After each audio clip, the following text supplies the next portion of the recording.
When you log into an app like Credit Genie and click that button to link your bank account, what is actually happening behind the curtain? Have you ever paused mid-click, staring at the prompt asking for your online banking details, and felt a sudden wave of hesitation? Is it really safe to hand over the keys to your primary checking account just to get access to budgeting tools, credit monitoring, or a quick cash boost? That hesitation is completely normal, and in fact, it is a healthy financial instinct.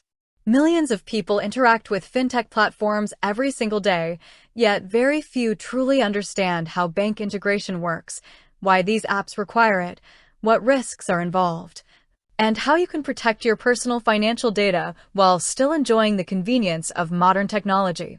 To understand why Credit Genie requires bank integration in the first place, you have to look at how modern financial apps operate compared to traditional banks.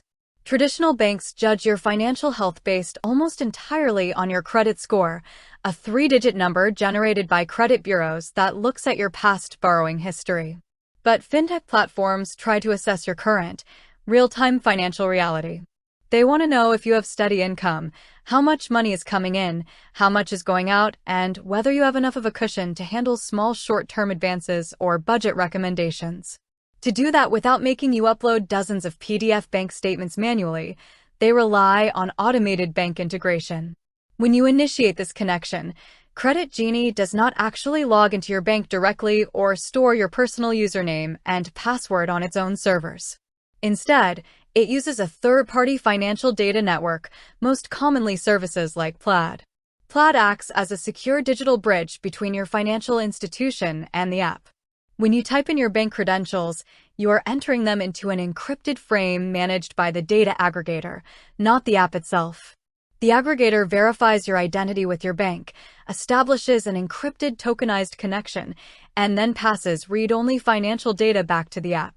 This brings us to the most common fear people have. Can the app steal my money, or can hackers get my bank login if the app gets breached? Because the integration relies on tokenization, Credit Genie never sees or stores your actual bank password. Even if an app were to suffer a database breach, an attacker would not find a plain text list of bank passwords waiting for them. Furthermore, the data shared through these connections is primarily read-only data, meaning the app can view your account balance, transaction history, and direct deposit patterns to analyze your cash flow. But it cannot arbitrarily move money out of your account without explicit, separate authorization mechanisms, such as ACH debit agreements. However, having a read-only token connection does not mean there are zero risks or technical glitches. One common question users ask is why their bank integration keeps disconnecting, failing, or asking them to re-authenticate every few weeks. This usually happens because banks frequently update their security protocols, or because multi-factor authentication triggers require a fresh security handshake between your bank and the aggregator. Another major point of confusion involves account eligibility. Many users try to connect prepaid cards, digital wallet accounts, or non-mainstream checking accounts and find that the integration fails. Most automated financial tools require a standard checking account with recurring direct deposits because their algorithms are built to detect regular payroll patterns rather than irregular transfers.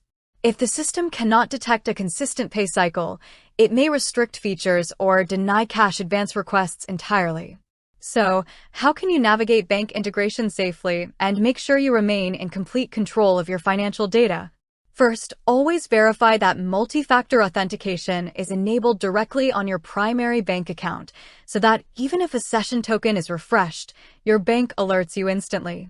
Second, regularly audit your connected financial apps. If you stop using a financial app, do not simply delete the application from your phone screen.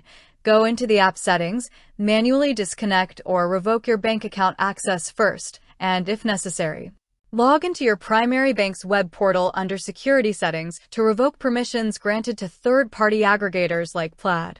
Third, maintain a dedicated primary checking account specifically for your regular income and essential bill payments, keeping it separate from secondary accounts, which prevents temporary syncing errors or unexpected subscription debits from disrupting your core financial life.